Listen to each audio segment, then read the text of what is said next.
और इस काल ने इतने ये अज्ञानी संत छोड़ दिए, ये इस भक्ति का, इस मार्ग का विरोध करने पर तुले हुए हैं, क्योंकि वो जनता के हितैषी नहीं, शत्रु हैं, शुरू से ही शत्रु का काम कर रहे हैं। और इस मार्ग में जो बाधा कर रहे हैं परमात्मा के में, तो वो एक घोर पाप को इकट्ठा कर रहे हैं, बाद में पछताएंगे वो। तो इसलिए आप जी का कर्तव्य बनता है कि प्रत्येक प्राणी को, अपने मित्र को, भाई को, बहन को, रिलेटिव को समझाएं, काल के जाल से निकालो उनको। वो भयंकर दुख का सामना कर रहे हैं और इस मनुष्य जीवन को नष्ट करके आगे जो उसके उनके ऊपर कहर टूटेंगे, वो पुण्यात्माओं अभी पता नहीं उनको। और इस परमात्मा की शरण में आने से वो हर दुख से छूट जाएंगे।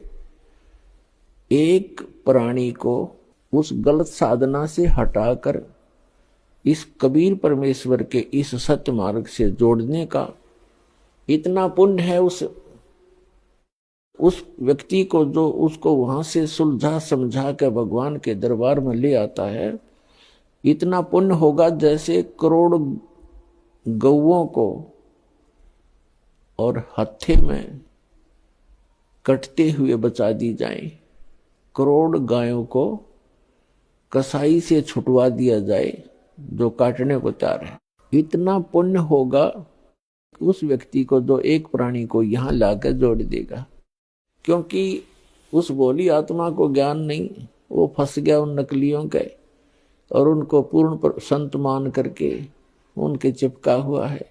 पूर्व संस्कार से चाहे उसको कोई लाभ भी हो रहा है तो वो ये सोच रहा है संत की साधना से हो रहा है।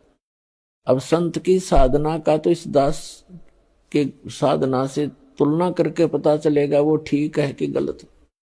तो सत साधना ना करके गलत साधना करने से उस प्राणी के ऊपर भविष्य में कितने दुख होंगे। कभी पशु बनेगा, कभी पक्षी बनेगा। आप जी को दास ने बहुत बार दिखाया है महावीर जैन जी की जीवनी, उसमें वो 60 करोड़ बार तो गधा बना, 30 करोड़ बार कुत्ता।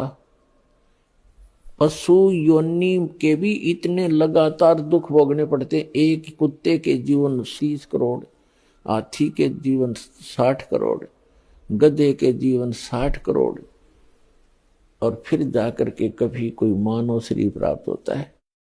तो उस पुण्यात्मा को जो यहां आ गया